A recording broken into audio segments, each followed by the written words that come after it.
Selamat pagi sahabat Tribuners yang kami hormati dan kami muliakan. Pagi hari ini Inspirasi Bisnis dengan tamu luar biasa, Bapak Profesor Dr. Dadan Ramdan, Magister Engineering, Magister of Science. Beliau adalah tokoh luar biasa di pendidikan, juga adalah rektor dari Universitas Medan Area. Selamat pagi Pak Profesor. Selamat Apa pagi. kabarnya Pak? Alhamdulillah baik, Pak. Luar biasa. Hari ini luar biasa kita kedatangan tamu dan tokoh pendidikan yang luar biasa yang sudah mengabdi 32 tahun di dunia pendidikan, khususnya di Universitas Medan Area ya. Ini adalah sebuah perguruan tinggi yang luar biasa, top uni, salah satu top uni di Medan, Sumatera Utara.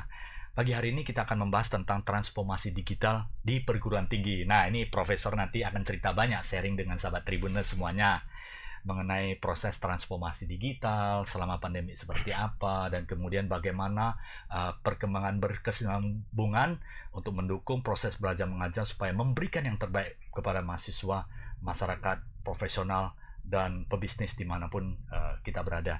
Pak Rektor, tentunya kalau tidak kenal maka tidak sayang ya Pak Rektor ya, Pak Prof ya.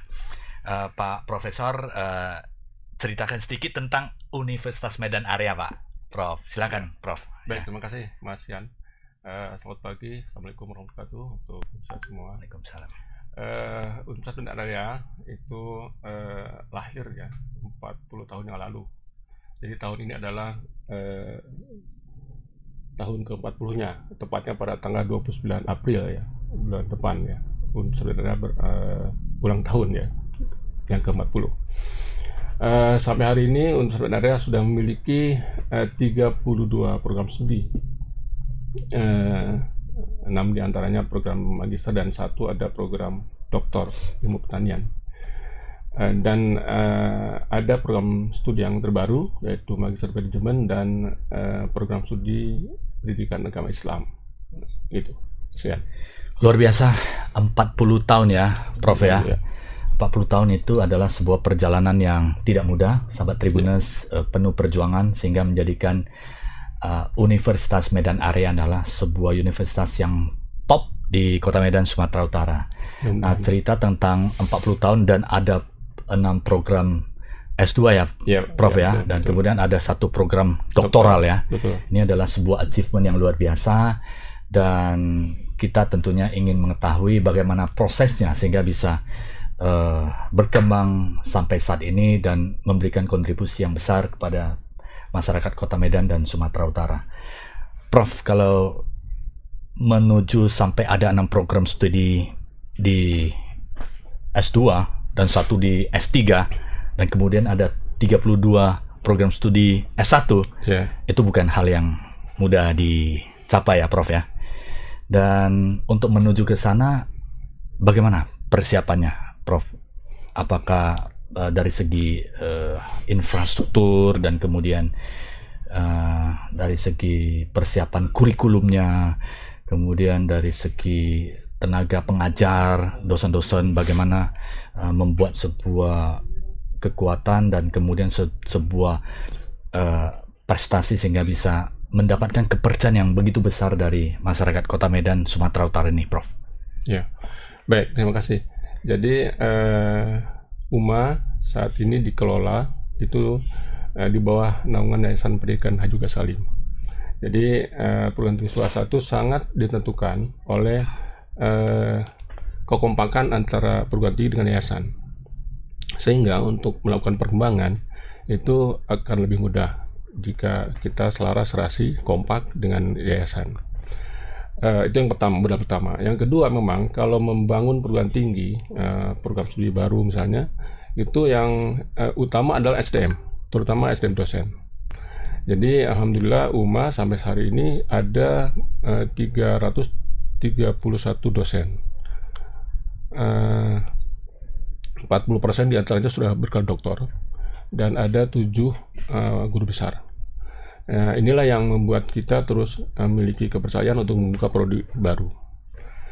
Infrastruktur, kita punya 2 kampus yang terus dikembangkan oleh Ketua Yayasan, dan kita ini terkenal dengan kampus tidak pernah memungut uang pembangunan, tetapi terus membangun. Luar biasa. Ya. Sampai hari ini kita memiliki fasilitas yang cukup dan terus berkembang. Karena kita juga selain dari dana pribadi yayasan, juga banyak mendapatkan bantuan dari pemerintah.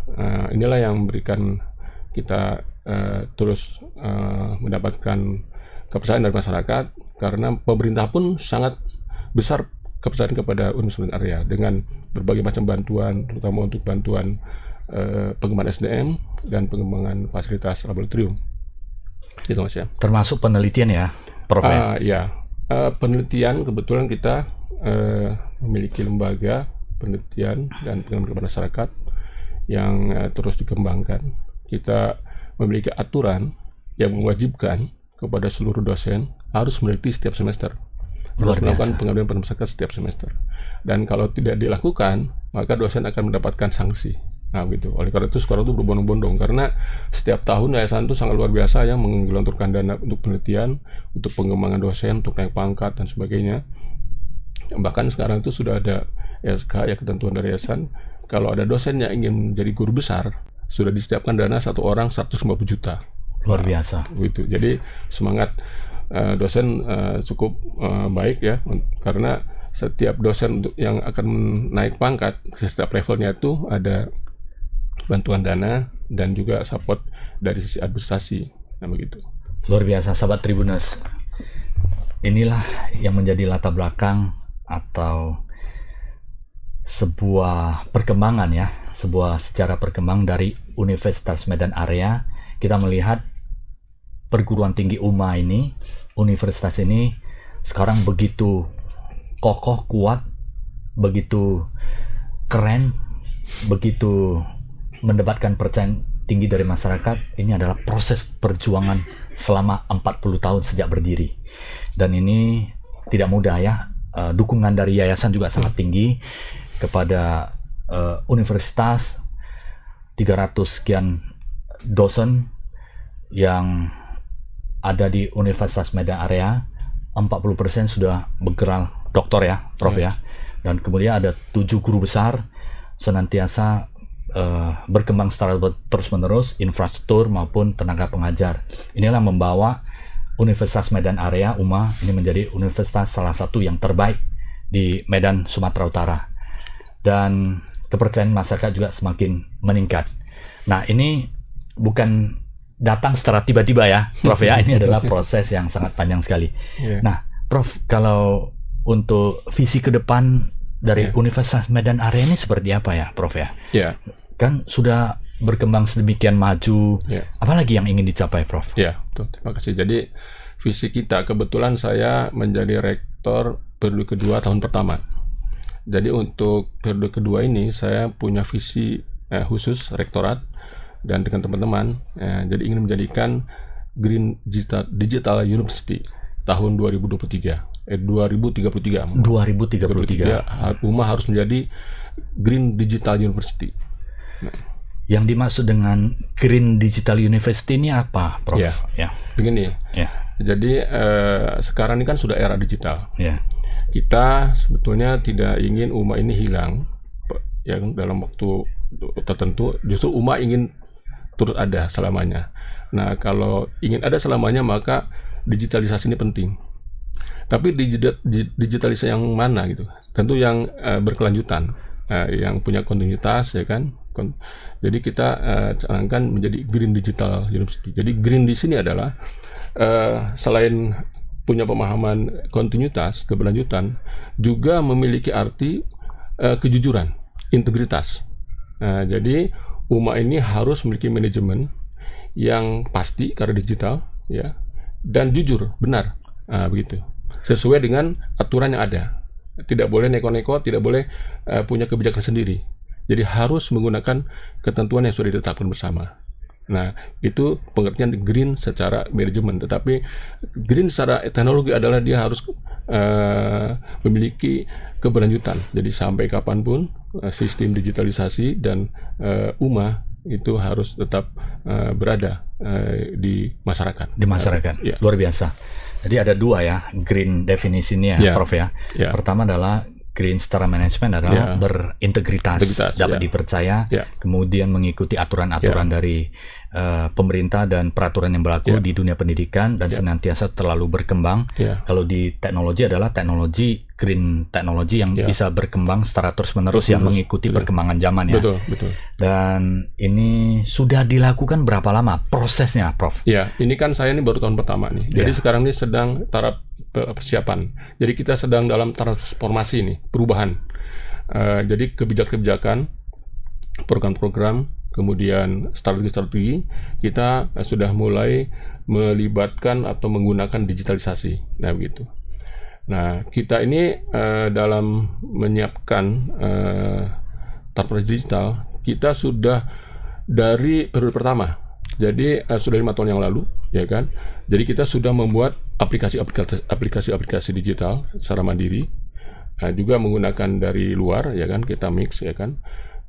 Dan sekarang sudah puluhan aplikasi yang nanti ke depan akan diintegrasikan supaya memudahkan pengguna. Begitu. Nah, sekarang ini masih terus berkembang karena setiap unit, setiap bagian itu memerlukan aplikasi dan kita bangun begitu. Seluruhnya adalah tujuannya hanya untuk memudahkan stakeholder ya. Selain dosen, mahasiswa juga tentu masyarakat sekitar dan begitu. Bisa belajar secara berkesinambungan ya. Betul. Kedepannya, Prof, bagaimana situasi belajar mengajar di kampus? Apakah kemungkinan nggak, misalnya contoh kampus itu menerapkan belajar secara daring? Ya, tentu. Jadi ke depan itu kampus ini harus menggunakan sistem blended learning. Ya, jadi campuran antara konvensional seperti sekarang dan menggunakan teknologi digital ya, melalui online ya, Zoom dan sebagainya. Karena begini, kita kan harus menjangkau ke daerah ya. Jadi kalau pakai digital itu kan tanpa batas. Sementara kita juga harus melayani teman-teman kita dari daerah ya, begitu. Tapi pembelajaran itu tidak serta-merta bisa dilakukan 100% melalui online. Jadi harus ada diskusi. Ya kan? Jadi kita harus menggunakan kelompok-kelompok diskusi karena untuk menjelaskan kasus-kasus tertentu itu harus tatap muka. Contohnya misalnya di teknik ya kan. Praktikum kan tidak mungkin online, ya kan? Pertanian mencangkol kan tidak mungkin. Cangkol digital. Pakai simulasi kan tidak mungkin karena kan ada 3 tuntutan kan, pengetahuan, terus ada keterampilan umum dan khusus. Nah, itu harus dipraktekkan, Prof. Nah, itu jadi capaian pembelajaran lulusan itu harus memiliki ilmu pengetahuan dan keterampilan kan gitu. Serta kepribadian. Nah, itu. Iya, berarti di karakter harus kuat ya, integritas, sikap, perilaku, kemudian keterampilan dan keterampilan itu dari pengetahuan terlebih dahulu ya, Prof ya. Pengetahuan dulu, teori teoretikal, tetapi teori, sikap, perilaku, itu keterampilan. Keterampilan ada 2 nih, ada khusus dan umum. Oke. Gitu ya. Seperti apa, Prof? Keterampilan umum dan khusus yang Prof melihat situasi saat ini sangat dibutuhkan oleh masyarakat untuk bisa sukses di tengah-tengah masyarakat yang berkembang sangat pesat, Prof. Iya. Itu kan secara global ya. Jadi lulusan itu kan harus memiliki keterampilan dari 4 ya, paling tidak 4 dari banyak itu. Dia harus punya kemampuan komunikasi. Ya. Kedua, dia harus punya sifat atau karakter inovasi ya, menghasilkan hal yang baru ya, dan kreatif. Nah, ini sebetulnya termasuk soft skill ya. Soft skill. Ya. Nah, kalau keterampilan, dia kan harus bisa mengaplikasikan ilmunya untuk menyelesaikan masalah-masalah di masyarakat. Bisa dengan 2 cara kan, bisa dengan keterampilan dan juga bisa dengan soft skill kan, pendekatan. Nah, karena sekarang ini tuntutan lulusan ini, dia harus mampu berkolaborasi. Ya, kalau kerja ini kan nggak bisa sendiri, harus kolaborasi. Dia harus bekerja sama dalam satu tim gitu, ya, bentuk teamwork. Nah, dia harus juga punya, kalau dalam teamwork dia harus bisa bicara kan, bisa ngobrol kan, bisa memberikan masukan. Berarti dia komunikasi harus ditanamkan dengan bahasa apapun kan gitu. Nah, kalau dia bisa komunikasi karena dia punya inovasi kan, karena kreativitas. Nah, gitu dia. Nah, inilah dijadikan visi juga oleh UMA. Jadi UMA ini kan memiliki visi yang menghasilkan lulusan yang inovatif, berkepribadian dan profesional. Itu dia. Mantap, luar biasa, Prof. Ya. Inovatif, berkepribadian, Dan profesional. dan profesional. Inilah yang diharapkan lulusan UMA ini akan mengabdi di masyarakat dengan Ya. lulusan-lulusan yang sangat Ya. baik dan siap untuk memberikan kontribusi di masyarakat. Betul. Prof, ini kalau kita berapa persen, Prof, kalau misalnya ke depannya misalnya daring itu boleh di kampus? Ya, mungkin 40% itu daring, ya. 60% itu harus 60% tatap muka PTM-nya. Ya, tatap muka. Gitu. Karena lebih banyak ilmu pengetahuan itu harus ditransfer dengan bertemu, ya. Apalagi teknik ya, Prof, teknik, ya. ya. Ya, kalau manajemen mungkin masih Ya, mudah ya, manajemen, ekonomi, hukum, gitu. hukum Ya, masih bisa. bisa. Ya. Tapi kalau berurusan dengan berkaitan dengan Keterampilan, gitu. keterampilan Ya, itu harus dipraktek atau pemahaman, ya, bimbingan tesis atau tugas akhir, ya. Itu harus datang sekali-sekali. Walaupun Ya. bisa online, ya, kita bisa ya, chat dan sebagainya, ya, melalui email dan sebagainya. Tapi harus ketemu, Ya. gitu. Sekali-sekali harus ketemu, ya. Sejauh ini, Prof, terhadap lulusan dari UMA Ya. yang sudah mengabdi di masyarakat, ya, Ya. ada yang mungkin banyak yang di luar negeri, Ya, ya. ada yang di BUMN, ada Ya. yang di pegawai pemerintahan, Ya, ya. dan kemudian di swasta. Ya. Itu bagaimana tanggapan dan kemudian prestasi ataupun kegiatan-kegiatan yang bersama dengan alumni nih, Prof? Ya, ya. Ini pertanyaan bagus, ya, karena salah satu keberhasilan perguruan tinggi adalah lulusan yang bisa dipakai di dunia usaha, dunia kerja, dan dunia industri, kan. Nah, kita kan selalu ukur melalui terser study. Jadi kita minta kepada mereka untuk mengisi form untuk menyampaikan, menginformasikan di mana dia berada, pekerjaannya apa, gajinya berapa, posisinya apa, lulus linear atau tidak dengan bidang studinya, kan harus diukur juga.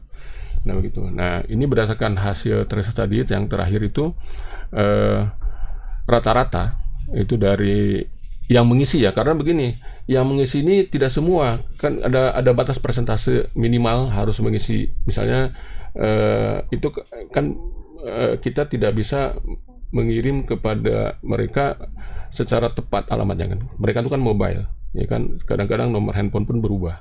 Nah, itu yang membuat masalah. Tapi bagi yang handphonenya tetap, terus alamat bisa kita telusuri, nah, bisa kita minta mereka memberikan informasi di mana berada. Nah, itu 40% itu sudah sesuai, ya, diterima di Duka, di dunia industri dan industri. Nah, yang lainnya kebanyakan bisnis, berwirausaha dan sebagainya. Ada juga yang belum berhasil, ya kan, karena memang mungkin nggak cocok pekerjaannya, atau memang karena ingin di tempat tertentu, atau karena tidak ada izin orang tua untuk bekerja di tempat yang jauh, macam-macam itu, seperti itu. Tapi insya Allah kalau prodi-prodi yang ada di UMA itu rata-rata penerimaan di dunia industri dan di dunia kerja itu positif. Siap, ready untuk bersama masyarakat. Ready tidak 100%. Ya. Ya, karena link and itu sampai sekarang seluruh perguruan tinggi di Indonesia ini masih masalah. Karena perkembangan teknologi di dunia industri dengan di perguruan tinggi itu kan perkembangannya lebih cepat di industri. Nah, inilah makanya perlu ada transformasi digital ini. Nah, kalau dengan digitalisasi itu kan umum global. Jadi semua kan teknologi di industri juga sudah menggunakan teknologi digital. Jadi secara basic dia sudah siap, gitu. Jadi kita siapkan lulusan itu jangan gaptek terhadap digital. Apalagi sekarang kita kan sudah diarahkan ke sana. Memang kita ini yang paling sulit itu dalam transformasi digital itu adalah mindset. Nah, itu. Jadi karena sudah lama manual, nah ketika digitalisasi seperti satu kesulitan. Padahal kalau sudah biasa, dia akan lebih mudah bekerja, lebih efektif dan efisien mungkin hasilnya, gitu. Nah, dan lebih gampang, gitu, dalam bekerja. Nah, tapi itu tadi bagi tenaga muda mungkin cepat. Yang lama-lama yang tua-tua ini, nah itu yang agak harus pelan-pelan, kita harus cari trik tertentu agar mereka mau mengikuti teknologi digital tersebut, gitu. Nah, inilah seni kita. Tapi kita terus lakukan, ya, upaya-upaya itu supaya mereka yang ada di rumah itu memang melek teknologi, ya, terutama teknologi digital, gitu, Mas Yan. Luar biasa. Jadi memang tantangan di perguruan tinggi, ya, itu mau tidak mau, suka tidak suka sudah harus masuk di digital. Karena persaingan kedepannya sudah digital dan ada kolaborasi juga dengan offline ya. Betul. Dan ini adalah sebuah proses yang harus dijalani jika ingin maju dan berkesinambungan ya. Iya, betul. Dan Prof, kalau di fokus prioritas untuk implementasi digitalnya, Prof. Infrastrukturkah? Apakah proses belajar mengajar untuk softwarenya untuk mendukung dosen, mahasiswa? Bagaimana menciptakan ekosistem digital di kampus? Baik. Prof. Jadi kalau di kami itu di UMA itu pertama tuh infrastruktur. Artinya perangkat keras dan perangkat lunak, ya kan?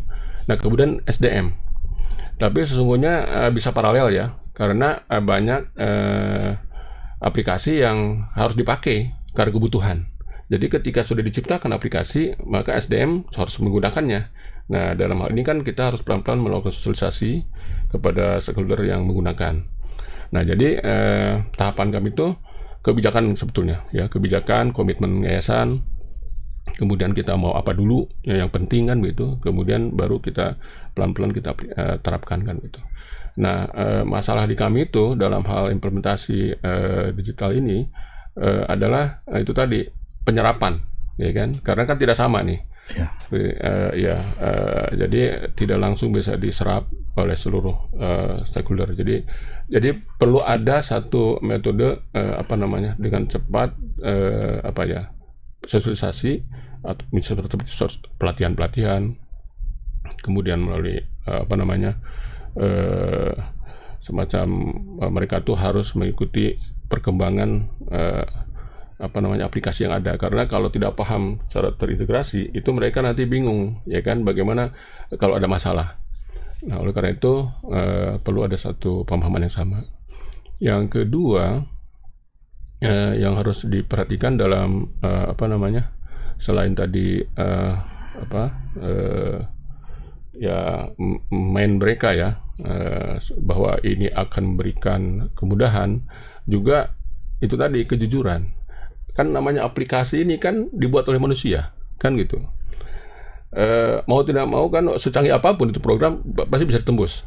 Jadi keamanan perlu dijaga nih, keamanan. Baik keamanan secara teknis, juga keamanan si usernya kan gitu.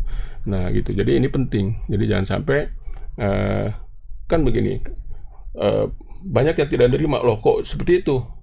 Misalnya kan, ini kan sudah sistem, nggak bisa diapa-apakan. Nah, bisa nggak dicoba ditukar, dirubah? Nah itu kan mental kan. Memang bisa dilakukan, tapi kan tidak boleh seperti itu. Nah gitu. Jadi inilah mental ini, mental digital itu harus betul-betul dia terima. Makanya tadi saya katakan kejujuran penting. Ada green-nya. Green management ya. Tidak bisa digitalisasi saja. Transformasi itu harus dengan green. Gitu dia. Dan semua stakeholder juga harus memiliki integritas yang tinggi ya, Prof. Ya. Kita harus menerima secara utuh gitu. Dan bagaimana menciptakan budaya, Prof? Nah, ini budaya dari Universitas Medan Area seperti apa? Bagaimana supaya ini bisa menyatu ke seluruh stakeholder sehingga memiliki energi, visi dan cara pandang yang sama. Betul. Ini kan tidak mudah, Prof. Tidak mudah, betul sekali. Jadi di UMA itu kita menerapkan standar yang kita sebut dengan standar penjaminan mutu internal. Jadi harus ada standar yang menjamin mutu secara internal, begitu. Jadi kita punya standar-standar atau ketentuan-ketentuan yang sudah kita buat sendiri untuk diterapkan. Nah, jadi yang dikatakan budaya mutu tadi itu ya, budaya digital, itu adalah mereka di dalam ucapannya, di dalam perbuatannya, dalam pikirannya harus berdasarkan standar. Nah, ini harus selalu disosialisasikan, kan, ditanamkan. Nah, ini akan terdorong itu kalau ada paksaan. Nah, paksaan itu adalah dengan akreditasi. Nah, gitu. Jadi harus ada standar-standar. Akreditasi itu harus unggul, ya kan? Jadi kalau unggul kan harus memenuhi standar-standar. Nah, gitu. Jadi budaya ini yang penting. Jadi kita sekarang sedang menerapkan semua pikiran itu akreditasi saja, gitu ya. Karena kalau udah cerita akreditasi pasti cerita standar. Kalau cerita standar berarti standar mutu, begitu. Nah, kebetulan kan UMA ini kan oleh LDT kemarin sudah ditetapkan harus menjadi perguruan tinggi yang unggul. Perguruan tinggi yang unggul ya. Kalau perguruan tinggi unggul berarti harus dibuat unggul setiap prodinya. Nah, 32 prodi itu harus 32 unggul, iya. Prof ya. Minimal 40%. Luar biasa. Iya, begitu. Itu perlu efforts yang Iya. sangat tinggi ya, Iya, untuk nah, tahun ini mensukseskan betul. ya. Tahun ini diwajibkan ya, UMA harus berupaya harus unggul perguruan tingginya. Begitu. Luar biasa, Prof. Ini kerja keras dari Sangat, dan seluruh ini stakeholder ya, cukup besar tantangan yayasan, kita. seluruh Ya. dosen, Betul. dan kemudian prestasi-prestasi mahasiswa yang sudah mengabdi di masyarakat ya, dunia industri dan dunia usaha juga sangat menjadi penilaian ya bagi UMA untuk menjadi sebuah perguruan tinggi unggul. Jadi sahabat Tribuners, dimanapun kita berada, Universitas Medan Area adalah universitas salah satu yang terbaik di Sumatera Utara, Medan, dan sudah menjadi universitas yang unggul, di mana 40% program studinya sudah unggul ya bagi sahabat Tribuners yang ada keluarga, kemudian ada teman-teman rekan-rekan yang ingin kuliah. Salah satu pilihannya adalah Universitas Medan Area. Ada 2 kampus ya, Prof ya? Ada dua kampus. Setiabudi dan di Jalan Kolam. Setiabudi dan di Jalan Kolam ya, dengan infrastruktur yang sangat baik, dengan didukung dengan teknologi digital. Ada 300-an dosen profesional, dan kemudian ada 7 guru besar yang siap mengabdi, mendukung Anda untuk menjadi sukses ke depannya ya, menjadi kebanggaan keluarga Anda.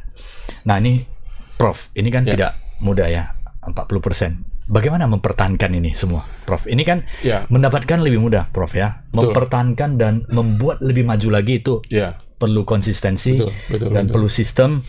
Bagaimana estafet ini bukan hanya berhenti di sini, tetapi menjadi learning university yang senantiasa berkembang secara terus-menerus. Baik. Jadi kalau saya kuncinya untuk agar kontinuitas atau keberlanjutan ini terus bisa bertahankan, itu harus dengan salah satunya kekompakan. Ya, jadi semua harus merasa tanggung jawab. Jangan ditanggung jawabi oleh segelintir orang saja. Karena kita punya kepentingan. Kita ini kan ada mutu kekeluargaan di UMA itu. Jadi ada keluarga besar Universitas Medan Area, Yayasan Pendidikan Haji Gus Salim. Nah, itu dia. Jadi dengan keluar ini, dan harus kita ciptakan kekeluaran ini dengan kegiatan-kegiatan atau upaya-upaya agar mereka tuh kita sama-sama satu keluarga, satu tanggung jawab gitu. Itu yang pertama.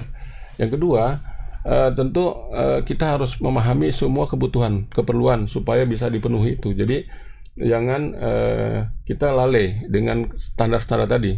Kalau unggul itu kan standar harus ada dokter berapa setiap prodi, harus ada kurikulumnya seperti apa. Dan mohon maaf, harus ada mahasiswa asing. Oh ya. Ya, kebetulan dan di rumah sudah ada. Sudah ada ya? Sudah ada. Mahasiswa asing kita sudah ada. Itu berapa? Ada kait standar jumlahnya? Tidak ada. Yang penting ada. Oh, kita sudah tahun ini sudah semester pertama sudah ada yang kuliah. Luar biasa, Prof ya. Dan bahasa pengantarnya, Prof? Bahasa Inggris. Bahasa Inggris. Ya. Jadi biasa kita kirimkan keluarga kita, anak-anak kita ke luar negeri. Sekarang di Medan, Sumatera Utara sudah siap menerima mahasiswa asing dan sudah ada di perguruan tinggi negeri dan swasta. Salah satunya adalah Universitas Medan Area. Ini menunjukkan bahwa kualitas pendidikan kita saat ini sudah jauh lebih baik dan harus lebih baik lagi supaya kita menjadi sebuah universitas yang menghasilkan sumber daya yang berkualitas, karena SDM yang berkualitas akan menentukan masa depan kita semuanya. Apalagi Prof ya, sekarang kita kan sampai 2045 kan bonus demografi ya Prof ya. Betul. Itu artinya kaum profesional muda ini sangat banyak untuk membuat Indonesia menjadi negara maju. Ini Prof, bagaimana persiapan Medan Area untuk mendukung bonus demografi ini? Apa yang disupport supaya nanti kita take off-nya lebih kuat dan lebih cepat maju ke depannya? Jadi kita ini kan harus menyiapkan prodi-prodi yang menjadi andalan dan menjadi daya tarik untuk masa depan, terutama anak-anak muda ya. Jadi kita ini kan harus menyiapkan prodi yang bisa mendukung transformasi digital tadi, karena kita punya keyakinan transformasi digital ini bakal ada terus selamanya, karena kita ini akan seperti era industri 4.0 ya kan, era society 5.0 itu kan harus jadi bagian kita, dan kita harus berkontribusi. Nah, jadi dengan bonus demografi yang kita duga mereka itu yang muda-muda itu memang sudah ke sana trennya. Karena kan sekarang komunikasi melalui gadget mereka ya. Apapun kegiatan hampir selalu menggunakan Tidak terlepas dari gadget ya. Itu. Mau belanja, mau jajan, mau belajar apalagi ya kan. Nah, sekarang begitu. Nah, jadi harus kita siapkan ke situ. Prodi-prodi yang mereka memang harus punya kemampuan bukan menggunakan tapi mengembangkan ya. Kalau membuat kan tidak mungkin ya. Kalau menurut saya yang ada sedikit kembangkan apakah aplikasinya dan sebagainya gitu. Dan itu dia. Jadi umat juga harus memikirkan prodi-prodi ke depan yang memang menjadi daya tarik dan andalan yang akan diterima di masyarakat luas. Iya. Nah ini Prof ya, untuk supaya bisa membuat senantiasa mengupgrade dan mempersiapkan prodi yang bisa diterima oleh masyarakat ya, supaya nanti bisa mendukung industri, dunia industri dan dunia usaha, termasuk dunia di BUMN juga ya, BUMN, pegawai negeri, supaya bisa sinergi dan diterima dengan baik. Ini apakah ada research Prof, misalnya program studi yang seperti apa, kurikulumnya seperti apa, senantiasa supaya bisa tetap mengisi. Jadi begini, kebutuhan masyarakat. Jadi kita menyiapkan tentu sesuai dengan kebutuhan di Duka itu ya, melalui kurikulum. Jadi kurikulum kan dibangun yang harus ada kontribusi dari stakeholder kan, pengguna. Nah, jadi kurikulum apa yang harus kita siapkan supaya nanti kita lulusannya bisa link dengan kebutuhan. Yang pertama, yang kedua, SDM dosen terutama. Jadi dosen ini kan harus melek gitu, jangan merasa hebat dan merasa benar dengan ilmu yang ada. Padahal di luar harus seperti apa kan itu. Oleh karena itu kita perlu melakukan penelitian yang dilakukan oleh dosen kan gitu. Nah, jadi dosen itu dari awal saya katakan dosen itu wajib meneliti. Maksudnya materi yang diberikan itu harus dari hasil penelitian. Nah, jangan dari buku gitu. Jadi kita itu sudah punya standar dan kewajiban ya dari yayasan, bahkan sering mengingatkan dosen itu mengajar harus dari hasil penelitian, terutama di program magister dan apalagi doktor gitu. Program sarjana harus sudah seperti itu. Dan sekarang tuntutan dari akreditasi itu, kalau dulu itu kan hanya dosen yang diwajibkan meneliti, sekarang itu mahasiswa. Semua program, terutama program sarjana. Kalau magister dan dokter udah pasti kan ada publikasi, karena kalau tidak publikasi kan tidak lulus. Nah, di program sarjana pun begitu. Nah, sekarang sudah mulai nih mahasiswa program sarjana itu artikelnya dibuat berdasarkan dari hasil skripsinya atau tugas akhirnya dan harus dipublikasikan begitu. Dan sekarang sudah ada lulusan yang bisa publikasi di jurnal internasional si program sarjana itu. Luar biasa ya, Prof ya. Nah, itulah untuk membuat mereka bisa punya bekal lah, bisa diterima di dunia industri dan dunia usaha gitu. Luar biasa. Jadi memang dunia pendidikan juga harus ikut berkembang bersama dunia usaha dan dunia bisnis ya, supaya dapat bisa mendukung, supaya karena bisnis ini kan harus berjalan supaya nanti semua akan terjadi kesejahteraan dan kemakmuran, siklusnya akan berlanjut secara berkesinambungan. Nah ini Prof, untuk dosen ada nggak dikirim ke belajar seperti studi banding atau studi ke luar negeri, Prof? Ada. Jadi ya? kita juga meminta dosen tuh harus mengimplementasikan MOU kerjasama. Nah, jadi salah satu implementasinya kunjungan. Selain studi ya, jadi ada dosen yang sedang studi lanjut mengambil program S3 di dalam dan di luar negeri. Nah, itu juga akan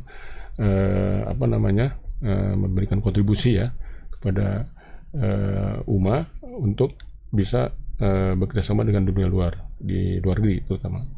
Nah, dan juga kita punya dosen-dosen alumni dari luar, yang dari Jepang ada, kita dari Malaysia juga banyak, terus dari Taiwan ya, Taiwan ada, Thailand juga ada. Oh, luar biasa, Prof. Iya. Banyak yang sudah belajar di luar negeri dan mengabdi ke universitas kembali untuk memberikan yang terbaik. Betul. Dan ini menarik sekali, Prof. Kan tantangan kedepannya, Prof. Seperti apa dunia pendidikan ini? Apakah kita nanti akan kan daring ini kan sudah ada pengaruh ya, Prof ya? Betul. Digitalisasi semenjak 2020 Maret ya, awal pandemik ya, merubah semua. Berubah, betul. Dan terasa sekarang manfaatnya. Dengan adanya pandemi itu kita dapat manfaat dari kebiasaan menggunakan proses kuliah melalui daring kan gitu. Jadi dulu mungkin dosen tidak pernah memegang laptop. Nah kemarin itu waktu pandemi wajib karena dia harus Zoom. Berarti dia harus buka aplikasi, harus menggunakan komputer dan sebagainya.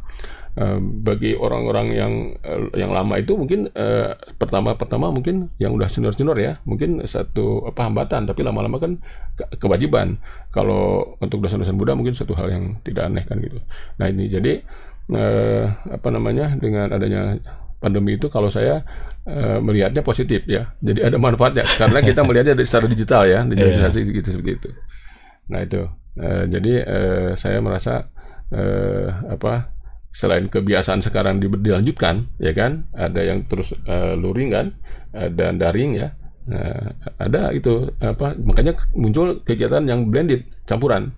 Nah gitu. Daring dengan dan luring. Offline. Ya offline dan online. Ya begitu. Nah ini Prof, dengan program studi yang 32 program studi dan 40% itu unggul, Prof. Ini kan menjadi banyak pilihan bagi calon mahasiswa. Bagaimana calon mahasiswa, misalnya saya kepengen kuliah tapi tingkat success rate-nya bisa lebih tinggi. Ya. Apakah ada seperti di mapping talent atau gimana supaya nanti tidak salah pilih, Prof? Betul. Ya. Jadi kita punya 32 program studi. Itu program studi sarjana itu ada di Fakultas Teknik 6 program studi, terus di psikologi ya, kemudian ada di biologi atau saintek, ada di pertanian 2 program studi, ada di ISIPOL 3 program studi, dan hukum, kemudian tadi di pascasarjana ya ada MAP, MH, MA, MC, MM, dan program doktor ilmu pertanian. Nah ini kita punya standar kelulusan. Jadi mahasiswa itu kita jamin kelulusannya untuk program sarjana maksimum 4 tahun. Begitu dia. Jadi kita punya mekanisme, punya aturan bagaimana siswa ini agar lulus di program manapun 4 tahun. Begitu. Di program magister 2 tahun, di program doktor 3 tahun gitu. Walaupun itu aturan bisa jadi lebih ya kan. Ada juga lebih cepat.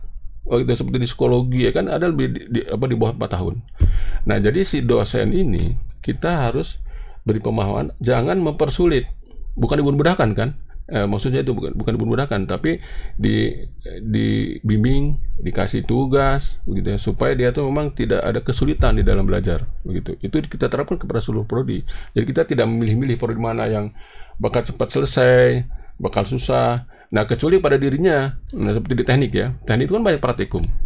Ada mahasiswa itu memang untuk praktikum mungkin agak, karena harus kotor-kotoran di lab ya, mungkin agak malas atau agak gimana lah, mungkin kurang suka dan sebagainya, ada juga seperti itu. Memang sih tidak 100% ya. Kita hanya memberikan aturan. Semua tergantung mahasiswa.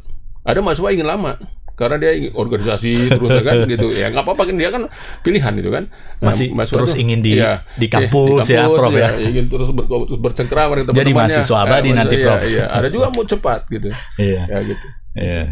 Tapi prinsipnya seluruh dosen, guru besar support ya Prof ya, supaya mendukung mereka, membimbing mereka, dan memastikan seluruh mahasiswa itu dapat selesai tepat waktu, bahkan lebih cepat ya Prof ya.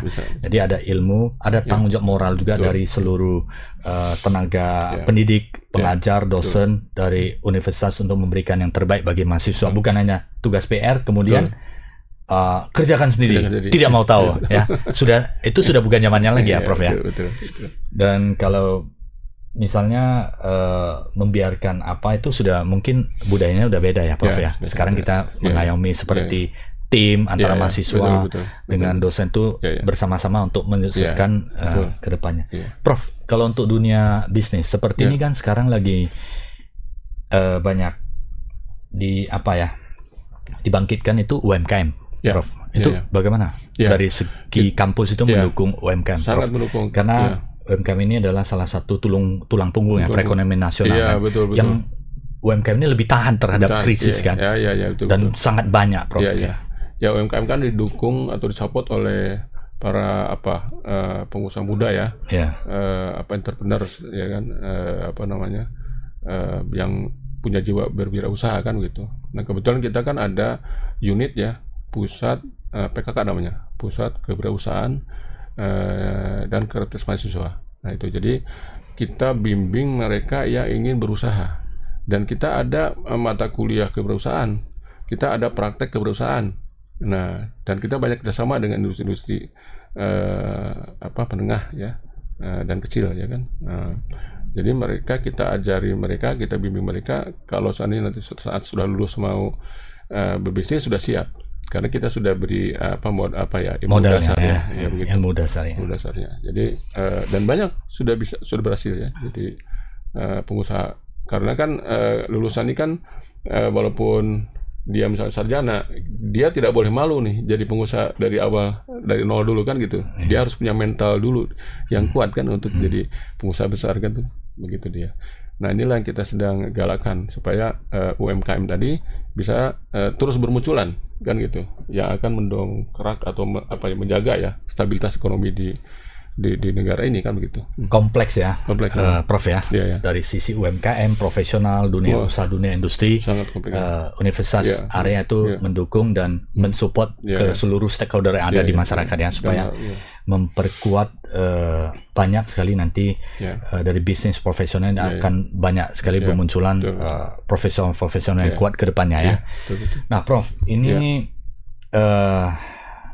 untuk sahabat Tribuners Prof yang ingin kuliah, apa pesan-pesan Prof untuk sahabat Tribuners? Ya, jadi untuk sahabat Tribun yang ingin bergabung dengan Universitas Medan Raya, yang kebetulan UMA ini adalah satu-satunya PTS yang memiliki sertifikat Green Matrix. Jadi sertifikat Green Matrix ini adalah sertifikat yang diberikan kepada kampus yang peduli kepada lingkungan, keberlanjutan lingkungan. Kebetulan UMA ini kan memiliki hutan kampus, ya kan, yang nyaman untuk dijadikan tempat belajar. Di sana ada tempat duduk-duduk, ya kan, ada satwa di sana, ya kan. Jadi untuk belajar di ruang terbuka itu sangat memungkinkan dijadikan tempat itu di UMA. Karena kita punya lahan, terutama di kampus 1 ya. Jadi kampus 1 tuh kita punya lahan yang cukup luas, terbuka, yang untuk dijadikan teman-teman belajar di sana. Jadi kampus itu sangat nyaman di kampus 1 tuh, ya kan, untuk dijadikan tempat belajar. Jadi silakan teman-teman ya adik-adik pilih prodi yang sesuai dengan minat ya, karena kalau ngambil program studi berdasarkan saran paksaan orang tua, ini kadang-kadang suksesnya lambat gitu. Bukan tidak sukses ya, lambat gitu. Tapi kalau berdasarkan pilihan sendiri, ya kan, itu biasanya cepat sukses. Di dalam memilih program studi itu jangan lupa adik-adik harus melihat program, harus dilihat dari akreditasi, dilihat dari dosen, dilihat dari kurikulum, begitu. Nah silakan saja pelajari, karena kita sudah share di web ya, di web UMA, lengkap di sana semua. Dosen-dosennya juga, dan carilah kampus yang memang banyak doktornya gitu, karena kita wajibkan di setiap program studi harus ada doktor gitu, untuk memberikan kepercayaan kepada siswa ya, bahwa dia memang sudah mumpuni jadi dosen gitu. Nah, jadi kita juga untuk memberikan jaminan kepada semua mahasiswa bahwa kita memberikan kepuasan, memberikan kualitas, dan memberikan kenyamanan. Nah, kita siapkan ruangan-ruangan yang memang nyaman untuk dijadikan tempat belajar gitu. Memang sekarang UMA masih terus mengembangkan ya. Untuk pastinya silakan adik-adik datang saja ke UMA atau lihat webnya atau lihat medsos, karena kita sudah share di sana. Luar biasa Prof. Terima kasih Prof sudah sharing banyak tentang dunia pendidikan, khususnya universitas. Dunia universitas seperti apa saat ini, perkembangannya sudah sangat jauh ke depan, dan teknologi digital sudah tidak dapat dihindari lagi. Betul. Pendidikan universitas harus bisa adaptasi, dan salah satu kriteria untuk sukses ke depannya ya.